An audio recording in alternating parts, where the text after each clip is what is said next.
it is a big question, and I'm going to go very fast. Pan-Africanism is back. That's the reality, at least in the narratives of the leaders. It's not just about the activists. It's not about intellectualists, also at the level of the states. Mm-hmm. I think the turning point was when the African Union launched the Africa 2063, and also with the rise to power of Mandela and Thabo Mbeki. Thabo Mbeki coined a variant of Pan-Africanism, which was the African Renaissance. So since then, many African leaders are trying. And then today, we can see that there are leaders who are taking the initiative. William Ruto in Kenya is seen today as a great Pan-Africanist. The president of Mali, Assimi Goïta, standing to the French neocolonialism. In Togo, under the leadership of the Minister of Foreign Affairs of Togo, Togo is about to organize next year the 9th Pan-African Congress in Lomé. Yeah. And then you can see that Ghana is going to organize a second conference on reparations. Yeah. So things are going in the same direction, and then leaders are speaking what they're speaking the So truth. one of the other issues that they've raised is the fact that there are conflicts, for example, on the continent, and these leaders actually point to that have not been resolved up to this point.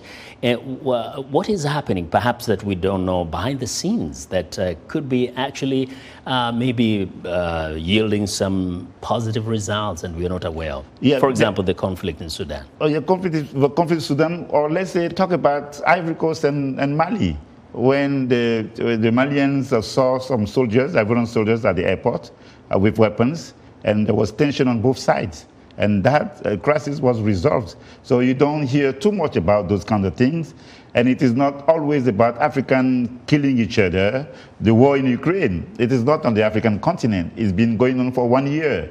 And the Europeans and America, no one is able to resolve that issue. So my point is that there is an African story, a tale of African hope that we don't always hear about. Even the question of migrants is not always what we see.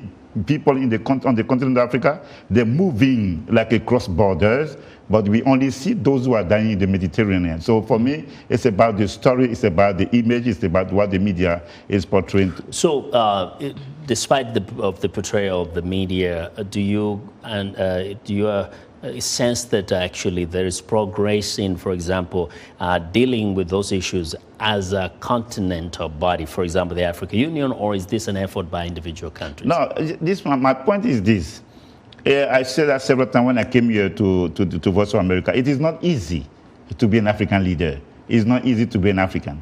So when you see all those forces, the West or the East in the past, and today we can see China back in Africa, we see Russia back in Africa, we see America still in Africa, and we see the European powers. Africa has always been the battleground of all those powers. So, of course, all the things are impacting somehow negatively the welfare of the African people on the daily basis. Of course, we have our own flaws, our own weaknesses, and our no limitations. But my point is that there are things that are going on, and then we do not always try to talk about that. So I gave you the case of Ivory Coast and Mali.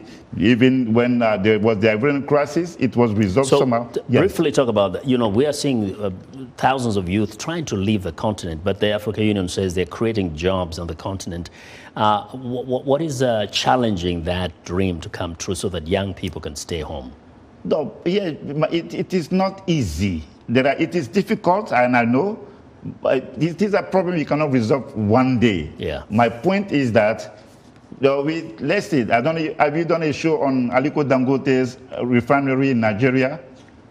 Not yet. No, not yet. Yeah. That is that's part of the problem. Yeah. So these are the stories we want to see. And then things like that are happening, and we always see media talking about hopelessness and helplessness in Africa. And I think that there is a story, an African story, that needs to be highlighted. And we'll continue telling the stories. We really appreciate your analysis today. Professor Lagoke is an assistant professor of history and Pan-African studies at Lincoln University in Pennsylvania.